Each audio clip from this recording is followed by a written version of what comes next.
Hi, I'm Reed Holson. Welcome to the Denny Sanford Premier Center for Ask the Mayor with Mayor Mike Euther. We're standing on top of what is the ice usually for the Stampede and hockey games that happen here. But of course, this is right where Garth's saying too, Mayor. This is kind of an exciting place to stand. By the way, you're offsides. Yes, I guess I am, Reed. But you're right. I think Garth and Tricia, along with the band, they were about right here. And boy, it sure is quiet here now. But just a couple days ago, it was 12,000 strong. Back to back shows, and it was a lot of fun, but it's good to be back. It was really testing the crew here. So how did the parking and everything go? Well, parking is always one of the hottest topics at the Premier Center, and I think that once and for all, we've proven that we've got plenty of parking here, plenty of free parking here, and then when you incorporate some of the strategies that we used, such as the free shuttle service, encouraging people to get here early, it really did play such a productive role, and ultimately we had just had a great time here, including there were a couple of shows when Garth and Tricia wanted to play twice in the same day, and there we proved that, again, we had plenty of parking. It's incredible testament to the crew here that they had the ability to turn the place over that quickly. One of the things that has been mentioned by other touring groups that have come to the event center is just how functional this place is. It truly is a multi-purpose event center that can be unbelievably productive, and you can really turn it over. Now, in the past, we've been used to turning it over, about 24 hours, 48 hours. Well, here we actually had cases where we had to turn it over in about 2 hours time. Garth and Tricia, they would play a concert in the afternoon, and then a couple of hours later they had that nighttime show. So it truly is a testament to the Ovations team, the SMG team, and all these other people that really made this event center just not only so productive, but also it was clean, it was inviting, and it was certainly a ton of fun. Acoustics were great too. The concert sounded fantastic.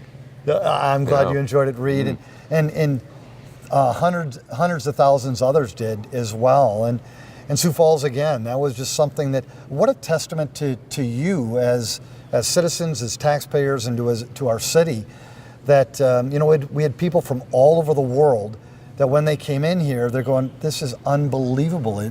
It's beautiful.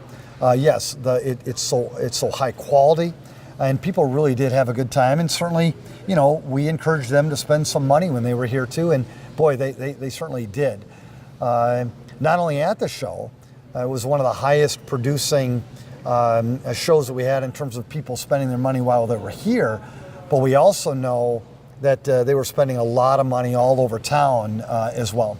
And there were lines in between the two shows when there's an afternoon show and a night show, and people were a little daunted by that, but actually the lines and the security lines moved fairly quickly. Again, we've learned a lot in the 3 years that this event center has been open. In fact, Sioux Falls now, we have had 2 million visitors since we've opened it.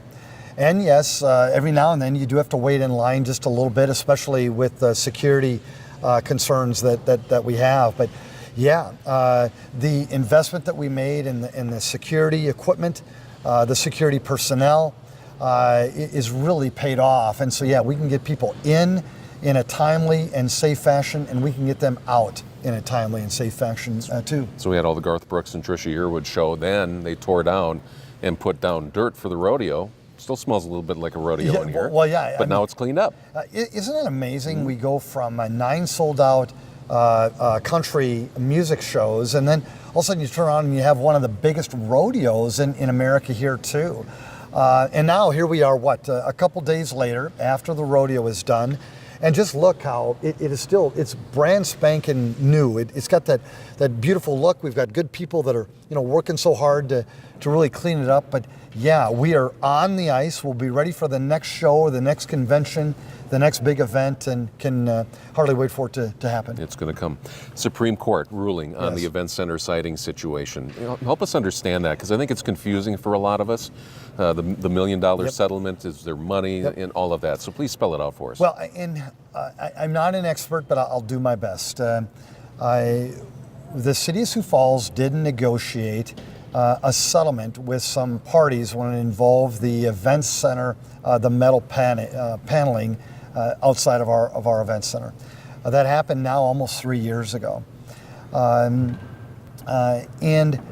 there was an earlier ruling that just basically said, okay, this is a confidential settlement, and that's the way that it will be. We'll move on.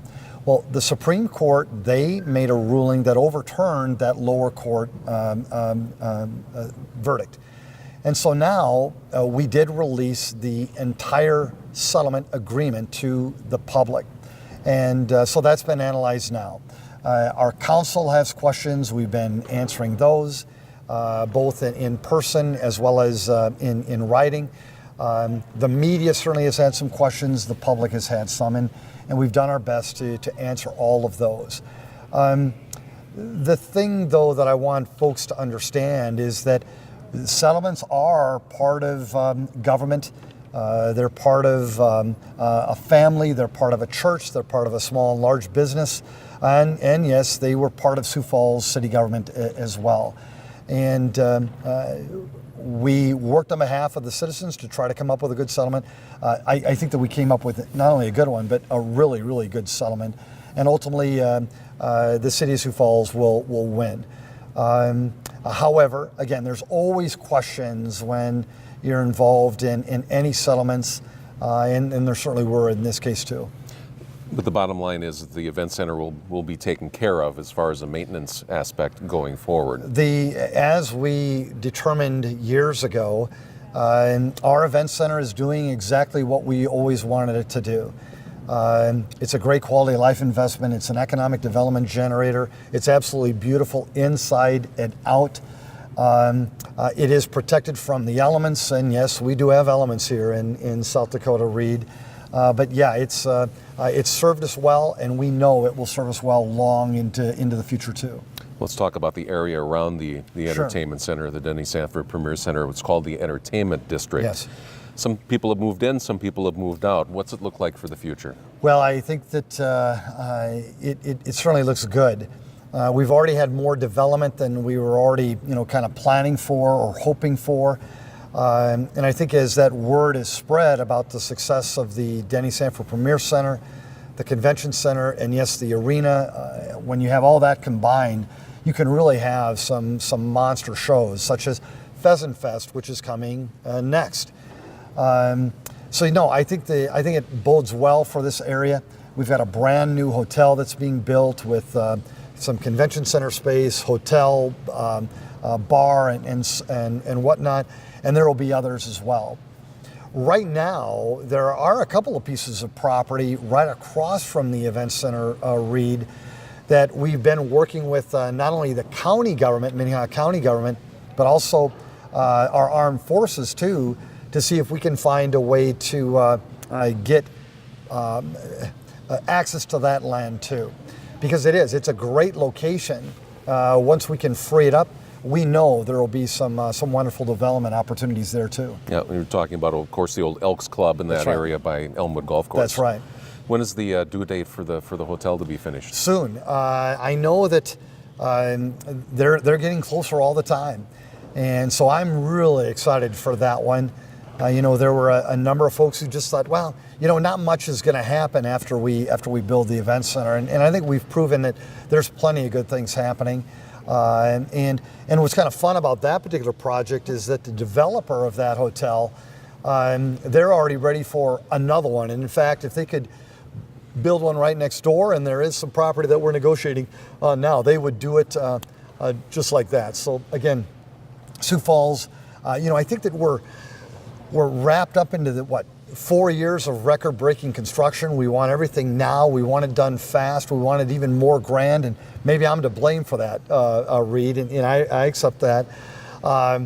But yeah, there are things happening out here at the entertainment district, out here by the event center, all across town, and we're certainly blessed because of it. And we have a challenge with more hotel rooms, especially if you want bigger NCAA events to come here. Yes.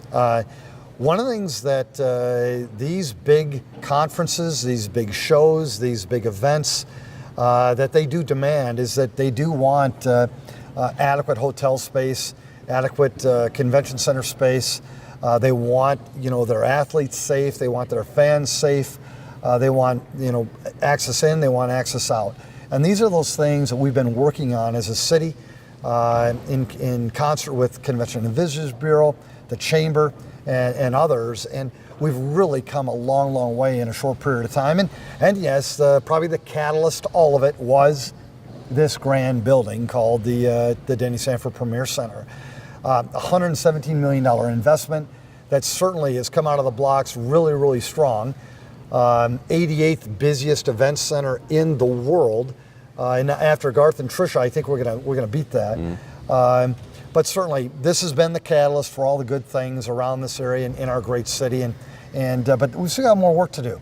And I know that Chris Semrau, Terry Torkelson, the SMG team, they're working on some things now that, again, will fill this place up in a grand way.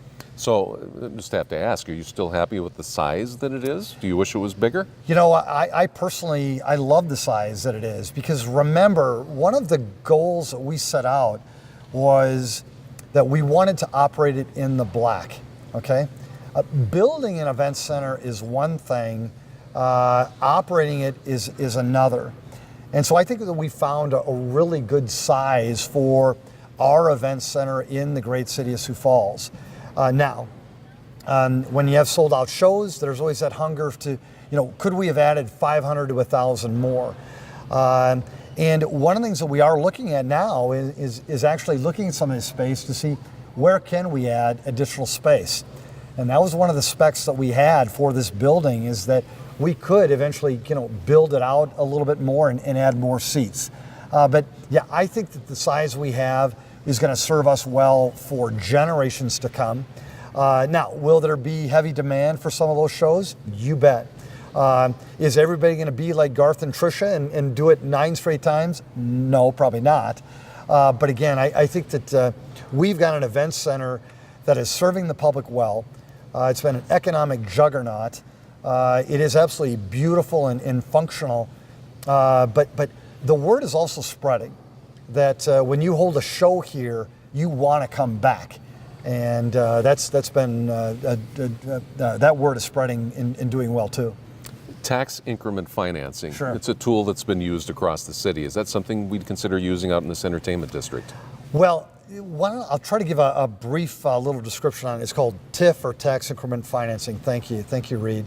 It is a tool, one of the rare tools that local governments have to try to stimulate development, especially stimulate development in areas that are blighted, areas that have had challenges in the past, to try to get developers and dreamers and builders and investors interested in that particular property. And we've used TIF, or again, tax increment financing, more than we, in my 7 years, or almost 8 years now, than at any other time combined in the city of Sioux Falls. So we do utilize TIF, especially in those areas where we've had some challenges with investing or building. Now, you would ask me, would I recommend that out here near the event center? I personally don't think that we need that. Again, we've invested about $117 million already, plus more when you include the convention center and all the other investments we made. So I don't think that we need it out here. But I'm never going to say never either. I'll let the next future mayors and future city councils and others, I'll let them ultimately decide that. But where I think it's proven beneficial is in those areas where there just wasn't anything really happening due to some blight issue or something like that, and where we've used it, it's been very, very powerful. And not only does it make that specific area do well, but all the area around it does well too. All right. We're going to take a break. Thank you, Reed. We're on the top of the ice here at the Denny Sanford Premier Center and Ask the Mayor. When we come back, we'll be talking about more of what's going on in your city of Sioux Falls. So stay tight.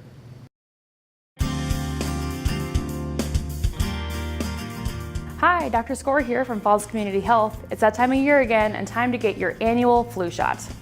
Influenza causes thousands of deaths per year, many of which are preventable by this vaccine. A common misconception is that the flu shot can cause the flu, but this is completely untrue. The flu vaccine itself is inactive. Any discomfort you feel afterwards is your body's reaction to the shot, preparing it to fight illness. Please get your annual flu vaccination. This is available at any hospital, clinic, or pharmacy near you. And welcome back to Ask the Mayor. In the Denny Sanford Premier Center, underneath us, it's really quite amazing. They have the ice underneath this, and they put dirt on top of this, and we had the rodeo. The rodeo's left town, but the flies, unfortunately, have not. So we've got some company as we talk That's today. right. Folks, I know you're watching at home, and you're probably going, geez, it seems like there's a few flies out there. But what a great problem to have, because we had one of the biggest rodeos in America right here. It was the finals before the national finals taking place in Vegas, and that last event was right here in Sioux Falls. So yeah, we certainly had the doors open, getting some bulls in and some horses in and some other livestock in, and so yeah, if we have to put up with a couple flies during this interview, Reed, what a great problem. Well, let's do it. If we're doing this kind of thing, it's because of the flies. That Another are here. memory for us. Exactly. It's because we're both so sweet too, I'm Yeah, sure. thank you. Yeah, exactly. So let's talk about the budget. The budget was recently approved by the City Council, and some changes were made. Yeah, I'm probably more proud of this budget, and yes, this budget process, than at any other time in my 8 years of serving you good folks. Just loved it. Number one, it was probably one of the most prudent, conservative, cautious budgets we've put together because of the softening of the sales tax revenue. But I think what I enjoyed probably more than anything was just how we had staff working with the financial analysts, working with the department heads, working with the mayor, which ultimately then worked with the city council. And we put together a really prudent and sound budget that will serve our city well, not only for the next year, but for many years to come. And again, I'll also sing some praise to the city council. For the most part, they got their questions to us early. We tried to answer it as best that we could.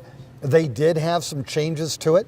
We got into this discussion of what is the role of city government, and ultimately, should the taxpayers be funding some of these things? And I put forth together some recommendations along with Tracy Turback and others on the executive branch, where we felt that it wasn't the role of city government to fund some of those things. Ultimately, the council decided to put many of those back in, with a caveat. And they said that, we'll put these dollars back in for now, with the stipulation that we will analyze all of these, do some additional due diligence, to figure out if truly they are a good use of the taxpayer dollars. And I think that one of the counselors said it best. And she said, she goes, who is it that ultimately, can say it is the role of government? Because Reed, you may believe it in one case, I may believe it in another, a counselor may believe it in a different way. And that's probably the thing that I need folks of Sioux Falls to understand, is that all of these decisions that we make, whether it be with the events center, whether it be a negotiated settlement on metal panels, whether it be to do this or to do that. You do try to do it the best that you can. You try to keep the citizens at the top of mind, the city as a whole at the top of mind. But here's the one thing I will assure you. We will agree to disagree on all of it. In some way, shape, or form. So in this case, when it came to the budget, Tracy Turbeck and I, for example, we felt that those items should be removed from the budget. The council put them back in, but they said, we're going to study it more. And ultimately, they'll come back with another recommendation next year. And then there's two. There is going to be a new mayor next year, potentially some new councilors. And yes, the city of Sioux Falls will also be different a year from now. Maybe the revenues will be stronger, maybe they'll be weaker. Maybe we're growing faster, maybe we're growing slower. The priorities that we have will all be different too. But ultimately, one thing I can assure you, we take budgeting very, very seriously here. We bust our tail trying to analyze it and scrutinize it. And I love the results of this budget. And it's been one of the things I've enjoyed, and I'm going to miss it. And in closing of the budget, we're watching sales tax, obviously. Yes. It's been built for that to anticipate maybe 0% growth this year. And right now, it is still growing, but just not at the pace that we were hoping, a year ago. So again, we had put together a budget that is based on a 0% growth this year, and I hope that we beat it, but we're prepared if we don't. But yeah, when you throw in certainly the 9 shows that Garth and Tricia did, when you throw in the farmers are starting to get some rain now. Farmers and ranchers, that makes people more confident all across South Dakota.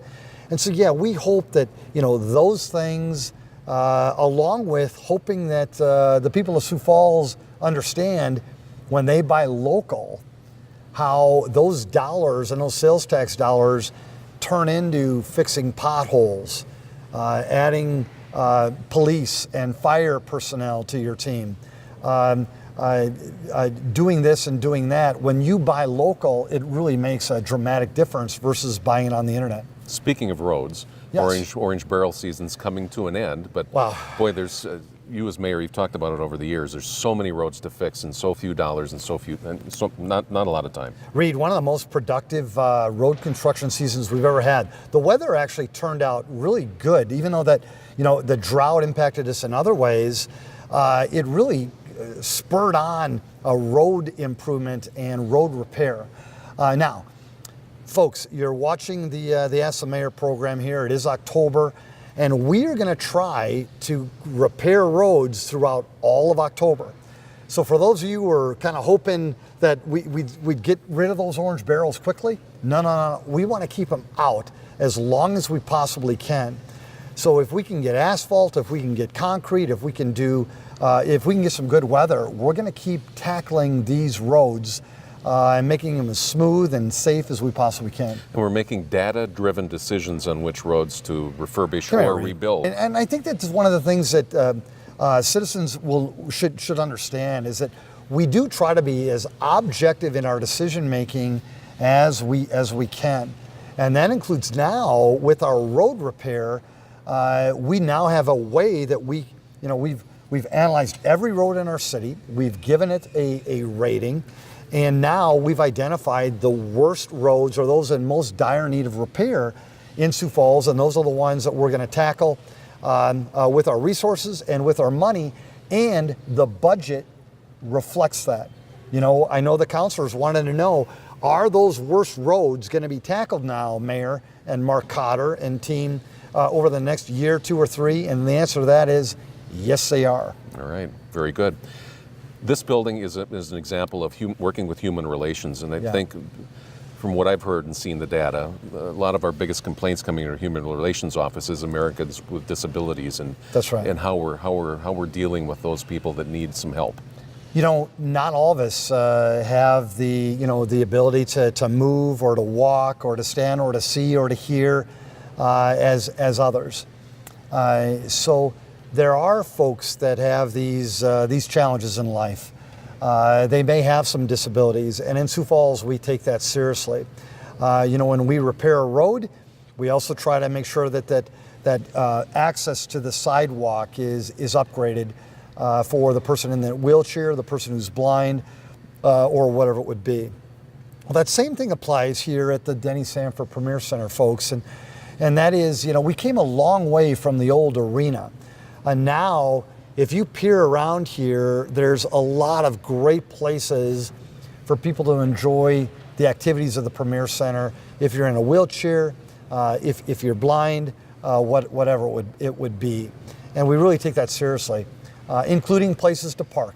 I know that folks want to be as close to the event center as they can, especially those with disabilities. And we do have more ADA parking places than what is even required because we do take it seriously. You know, I will mention one thing, folks. I know that there's some folks out there who maybe want to take grandma's or grandpa's sticker, parking sticker, to maybe make it easier for them, and then they could just come on up and park, knowing darn well that they didn't need it. What I'd encourage you is just to think twice before you do that, or think twice before you parked in that handicap spot when you really didn't need to, because here's the reality. The reality is there was or there is someone who really did need it, who really is handicapped, and when they came, it was taken. So, you know, I'd encourage you to think twice before you do that. It doesn't happen very often, but we know it happens, and it happens right here at the Events Center too. And so again, great things happening at the Events Center. Still so proud of it. Enjoyed by more people for the Garth and Tricia show than at any time in our city's history. And so again, just glad to be here, even with the flies, Reed. That's right. Mayor Huther, thanks for your time. Thank you. You want to take some of these flies home with you? No. I'll have my own, I know. Exactly. So lots going on at the Denny Sanford Premier Center. We thank the mayor and the flies and you for watching this particular edition of the show. And hey, if you're interested in jobs with the city of Sioux Falls, the winter season's coming. We've got plenty of jobs available. Just go to siouxfalls.org, click on Find a Job. There's plenty of full-time and temporary jobs available, even maybe for some of these flies here as well, too. So on behalf of Mayor Mike Huther, thank you for watching Ask the Mayor. We'll see you next time.